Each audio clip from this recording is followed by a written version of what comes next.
The silver load smelled of stale beer, wet wool, and cheap tobacco. Clara Vance stood just inside the swinging doors, the noise of the crowded room washing over her. Beside her, 5-year-old Lily clutched the rough fabric of Clara's skirt. The child's fingers were thin, the knuckles sharp against the pale skin. Lily hadn't eaten since yesterday morning. Clara kept her chin level. She approached the long wooden bar. The bartender, a thick-necked man with a stained apron, didn't look up from wiping down the wood. "I need work," Clara said. Her voice didn't waver. "I'll scrub the floors. I'll clean the spittoons, just a bowl of stew for my girl." The bartender paused, his rag hovering over a deep gouge in the wood. Before he could speak, a chair scraped loud against the floorboards behind them. "Well, now ain't this a sight?" Thaddeus Sterling sat at a corner table, a half-empty glass of whiskey in front of him. He wore a tailored suit that cost more than Clara's farm was worth. He smiled, but it didn't reach his eyes. "The proud widow Vance begging for scraps." Sterling stood adjusting his waistcoat. He walked toward her, the ambient noise in the saloon dipping as men turned to watch. "I recall your husband saying he'd rather starve than take my charity. Seems his widow has less spine." Clara tightened her grip on Lily's hand. "I ain't asking for charity, Mr. Sterling. I'm asking for work." Sterling reached into his pocket and pulled out a silver dollar. He held it between his thumb and forefinger, letting it catch the dull light from the oil lamps. He stepped closer. The smell of bay rum and expensive cigars rolled off him. $1, Sterling said. "Enough for a hot meal, a warm bed tonight, and a little left over." He held it out. Clara didn't move. She knew the man. Sterling's smile widened. He turned his hand and the coin dropped. It didn't hit the floor. It landed with a wet clink inside the brass spittoon near Clara's boots. The saloon erupted in harsh laughter. Men slammed their glasses on the tables. "Go on then," Sterling said, his voice cutting through the noise. "Earn it." Clara stared at the brass rim. The smell rising from it made her stomach turn. She looked at Lily. The girl was trembling, her eyes fixed on the floor. Hunger was a sharp, physical pain. Pride didn't fill bellies. Clara felt her knees start to bend. The saloon doors slammed open. The wood cracked against the wall. The laughter stopped. Silas Thorne stood in the doorway. He brought the cold air of the mountain in with him. He was a large man wearing a heavy sheepskin coat, his face obscured by the brim of a low-pulled hat. He didn't carry a gun on his hip, but he carried a silence that made men reach for theirs. He walked into the room. His boots were heavy on the floorboards. He stopped in front of Clara, looking down at the spittoon, then up at Sterling. Thorne kicked the brass pot. It skittered across the floor, spilling its foul contents, the silver dollar clattering into the sawdust. Sterling stepped back, his face flushing. "Now see here, Thorne." Thorne ignored him. He looked at Clara. His eyes were the color of slate, hard and unreadable. He didn't look at the child. "You want work," Thorne said. His voice was a low rumble like distant rockfall. "I do," Clara said, forcing herself to meet his gaze. "I need someone to manage the winter herd up at Blackpine. The men won't stay. Say it's a death trap." He didn't offer sympathy. He offered a fact. $30 for the month. You survive, you get paid. It wasn't an offer of salvation. It was a trade. One kind of death for another. The Blackpine camp was brutal, isolated, and unforgiving. Clara looked from the spilled coin in the sawdust to Thorne's unyielding face. "When do we leave?" she asked. The frost on the inside of the cabin window was thick enough to scrape with a thumbnail. Clara tied a length of rough twine around a canvas sack. Inside were 2 woolen shirts, a pair of worn boots, and a tin comb. It was everything she and Lily owned that held any value. Outside iron horseshoes struck the frozen mud. Clara didn't look out the window. She picked up Lily, wrapping the girl tight in a heavy horse blanket, and stepped out onto the sagging porch. The morning fog was thick, settling in the hollows of Dusty Creek like dirty wool. Thaddeus Sterling sat on a tall roan gelding in her yard. Beside him was Sheriff Miller, looking at the ground instead of at the porch. Sterling didn't dismount. He reached inside his heavy coat and pulled out a folded paper sealed with red wax. He tossed it. It landed in the frosted dirt at Clara's boots. "Notice of collection," Sterling said. His breath plumed white in the freezing air. Clara kept her arms wrapped around her daughter. "My husband's loan ain't due till spring thaw." "You should have read the paper he signed, Mrs. Vance," Sterling said. He shifted his weight, the saddle leather creaking. Clause on the second page. "Upon the death of the borrower, the note comes due in full within 30 days of the next new moon." Sheriff Miller finally looked up. He cleared his throat. "It's legal, Clara. Judge signed off on it yesterday." "How much?" Clara asked. $2,500, Sterling said. He let the number hang in the cold air. Cash money. Clara's lungs felt like they had filled with ice. A working cowboy didn't make that in 5 years. The barren patch of land she stood on wasn't worth half that. "And if I don't have it?" she asked. Sterling leaned forward, resting his gloved hands on the saddle horn. "Then the bank takes the land. The county takes the girl to the ward house. And you go to the debtor's stockade until the balance is worked off, which at $1 a week means you'll die there." He looked at the small canvas sack by her feet. Then he looked toward the northern ridge where the Blackpine peaks were hidden behind bruised, heavy clouds. "I hear you took Thorne's offer," Sterling said, a harsh laugh breaking from his throat. $30 to manage a dead man's camp. You won't last a week up there. The cold will take your fingers, then your toes, and then the wolves will drag you off. You'll freeze on that mountain, and I'll still take this land." Clara didn't blink. She felt Lily shivering against her chest. Her hands were numb, but she bent down, grabbed the sealed paper from the dirt, and shoved it deep into her pocket. She walked past Sterling's horse to the hitching post, where her old gray mare stood saddled. Clara lifted Lily into the saddle, then pulled herself up behind the child. She gathered the worn leather reins, her knuckles bone white. She turned the mare. She didn't look at the sheriff. She looked dead center into Thaddeus Sterling's pale eyes. "Keep your teeth sharp, Thaddeus," Clara said. Her voice was flat, striking like a hammer against anvil. "Because in 30 days I'm going to make you chew that paper and swallow it." She kicked the mare's flanks. They rode straight into the dense fog, leaving the men behind in the dirt. The trail slanted sharply upward toward the jagged black teeth of the mountains. Blackpine Camp sat on the edge of the timberline, a brutal collection of rough-hewn cabins and heavy log corrals. The wind here didn't blow. It scraped. Clara rode into the yard. 5 hired hands stood by the main fence, their collars turned up against the cold. They didn't step forward to help her dismount. They watched her with hard, flat eyes. In the center of the yard, tearing up the frozen mud, stood a brindle longhorn bull. Its horns spanned the width of a wagon bed. The beast tossed its head, foam flying from its dark muzzle. The men had left the heavy gate open. "Ain't taking orders from a woman." The foreman, a man with a scarred jaw, spat tobacco into the dirt. "Especially a dead man's wife. You want to manage this herd, pen him yourself." Above them, in the deep shadow of the hayloft, Silas Thorne stood motionless. He leaned against the rough timber, his breath slow and quiet. He didn't call his men off. He watched Clara's hands. Clara didn't reach for the rope tied to her saddle. She didn't shout.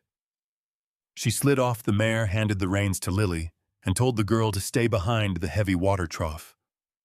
Clara pulled a stiff, frozen canvas tarp from the side of a supply wagon. It was heavy, slick with old grease. The bull lowered its head. It scraped a front hoof, a deep hollow sound against the hard earth. It charged. 2,000 pounds of muscle and bone lunged forward. Clara didn't run. She walked directly into the crosswind. She waited until the bull was 20 yards out. Then she raised her arms and snapped the heavy canvas. The sound cracked like a rifle shot in the thin mountain air. She didn't try to strike the animal. She angled the heavy fabric perfectly against the northern gale. The wind caught it, ballooning the canvas outward, driving the sharp, freezing grit and the violent snapping sound straight into the bull's sensitive eyes and nostrils.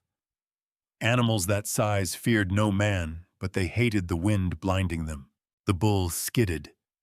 Its heavy hooves dug deep gouges in the frost. Clara stepped forward. She moved into the bull's blind spot, snapping the tarp again, letting the wind do the brutal work. She built a moving wall of noise and flying ice. The beast swung its heavy head away from the sting, stepping backward to escape the assault. Clara took another step, then another. She drove the massive animal backward step by steady step right through the open timber gate of the holding pen.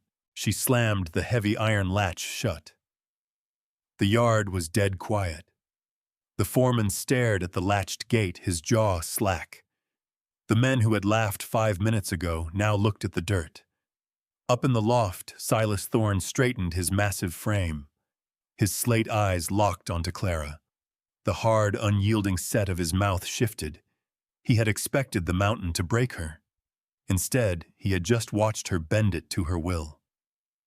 Clara turned to face the men dropping the heavy tarp. Before she could speak, the wind stopped. It didn't fade. It died instantly. A suffocating stillness dropped over the yard. The horses threw their heads up and began to scream. Clara looked toward the northern ridge. The sky wasn't blue and it wasn't gray. It was a solid, bruised black rolling down the peak like an avalanche of iron. The temperature plummeted so fast, the sweat on Clara's neck turned to ice. The foreman forgot his pride. His face drained of blood. "White death," he choked out. The black sky didn't fall. It swallowed the mountain whole. The temperature dropped so fast, the moisture in Clara's eyes crystallized. Then the wind hit. It didn't howl. It roared like a derailed locomotive tearing through timber. The hired hands broke. The foreman spurred his horse toward the lower trail, the other 4 men right behind him. They didn't look back at the herd. They didn't look back at the camp. They rode blindly into the whiteout, choosing the deadly descent over the freezing peak. Clara grabbed Lily. She carried the child to the stone root cellar beneath the main cabin. She shoved the heavy oak door open, lowered the girl into the dark, and pressed a thick wool blanket into her arms. "Don't come out," Clara said over the roaring wind. "Not until I open this door." She slammed it shut and threw the iron bolt. The yard was chaos. The herd of longhorns was spinning, blinded by the driving snow, moving steadily toward the deadly drop-off of the eastern ridge. Clara pulled her scarf tight over her mouth and plunged into the storm. The cold felt like broken glass against her skin. She didn't have a horse. She used the heavy canvas tarp, cracking it against the gale, fighting the wind for every inch of ground. She knew the mountain's bones. There was a deep limestone overhang 50 yards north. She drove the lead bull toward it, striking the frozen ground, screaming until her throat tasted like copper. The herd followed the bull. They piled into the shallow cave, a mass of steaming bodies blocking the wind. Clara turned back toward the yard. Through the blinding snow, she heard a sickening crack. The main holding barn shuddered. The wind caught the overhang, ripping the heavy center support beam free. It fell with the weight of a dropped anvil. Underneath it, Silas Thorne went down. Clara fought her way across the frozen mud. Silas lay pinned in the snow. The massive timber lay right across his right thigh.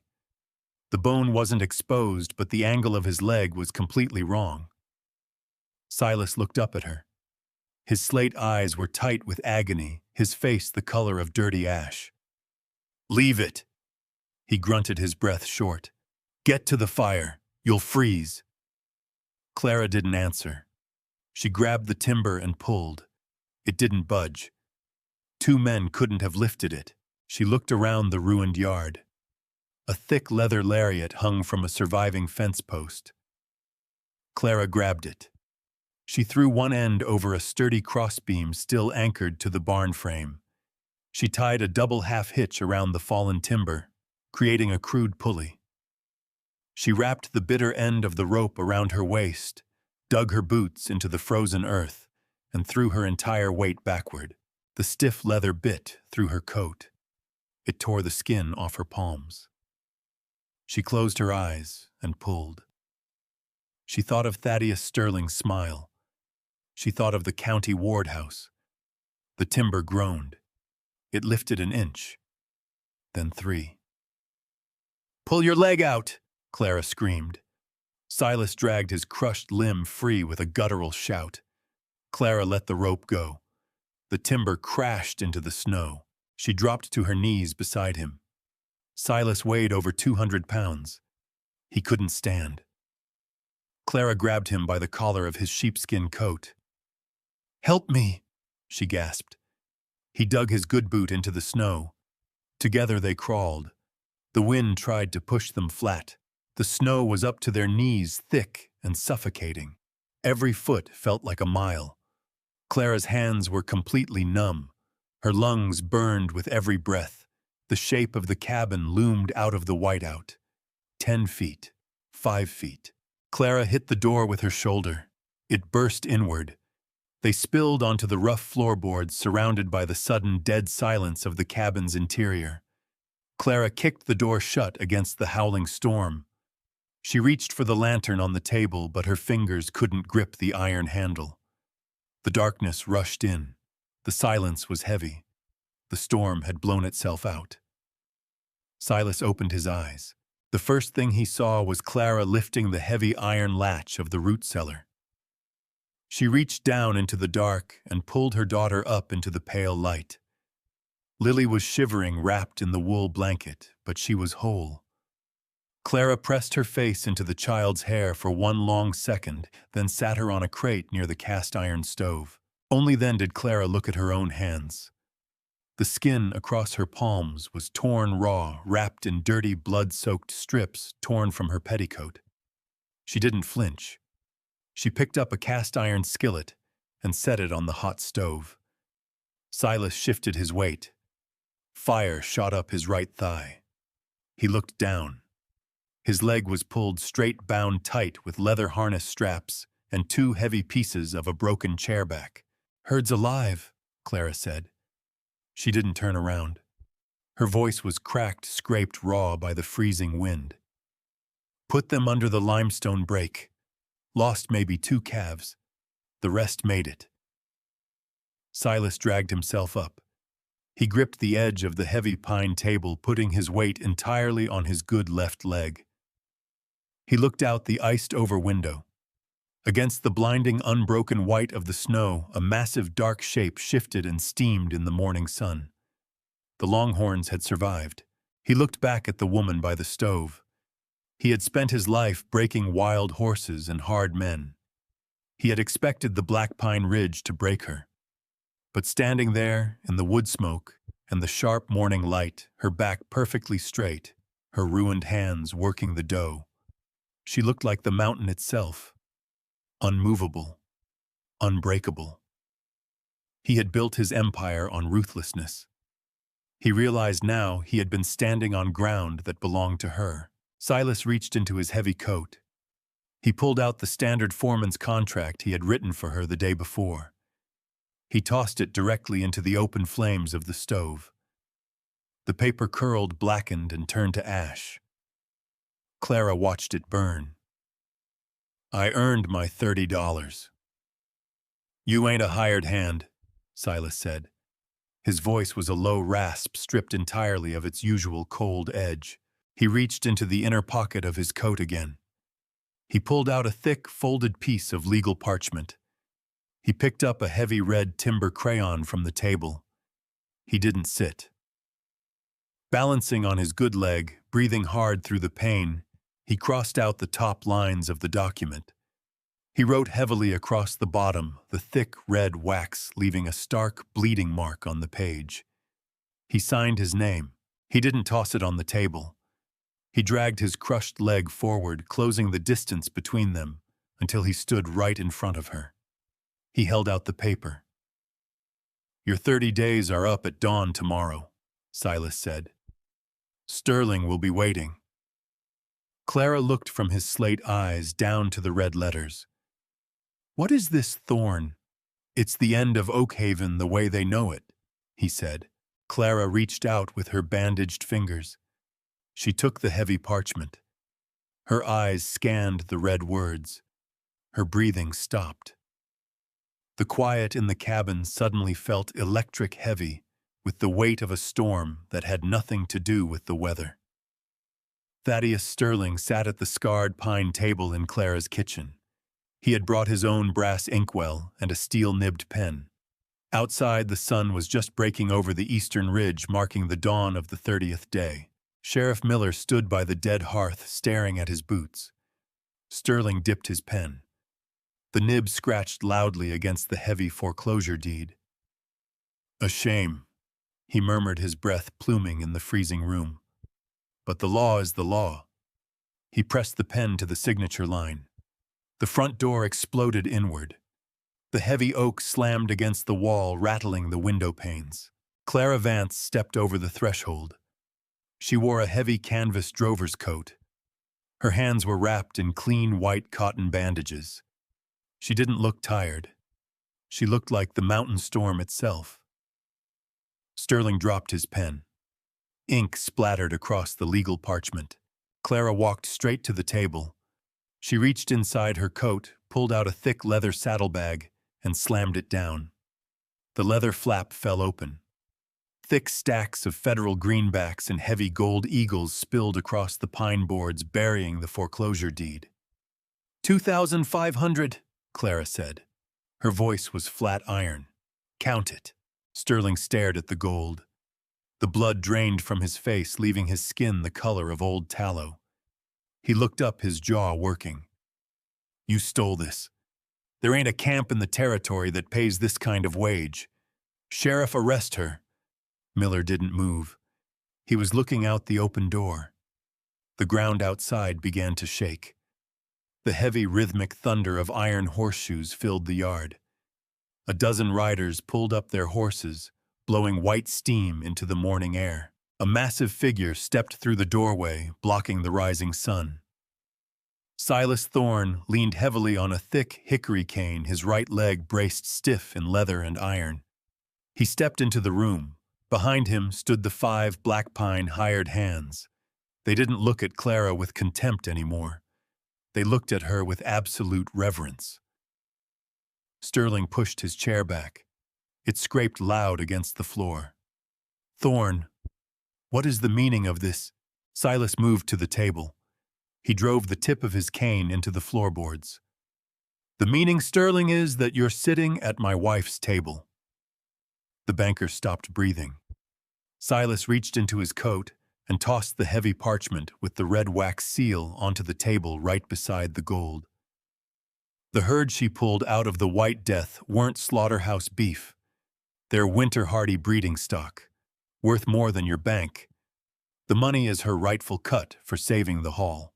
Silas looked at Clara, the hard lines of his face softening for a fraction of a second, before turning a dead-eyed stare back to Sterling. "And the paper is a recorded deed. Clara owns half the Blackpine empire. She answers to nobody, especially not a ledger clerk who preys on starving women." Sterling looked at the gold, the deed, and the dozen armed men waiting in the yard. His hands began to shake. He reached for his brass inkwell. "Leave it," Clara said. Sterling flinched. He pulled his hand back, sliding past the table, keeping his eyes on Silas's men. He practically fell out the door, scrambling into his saddle and whipping his horse toward town without looking back. The room went quiet. The sheriff tipped his hat to Clara and stepped out, pulling the broken door shut behind him. Clara stood by the table. She looked at the gold, then up at Silas. The cold draft from the window bit at her cheeks, but the hearth inside the cabin was finally ready to be lit. She didn't have to look at the floor anymore.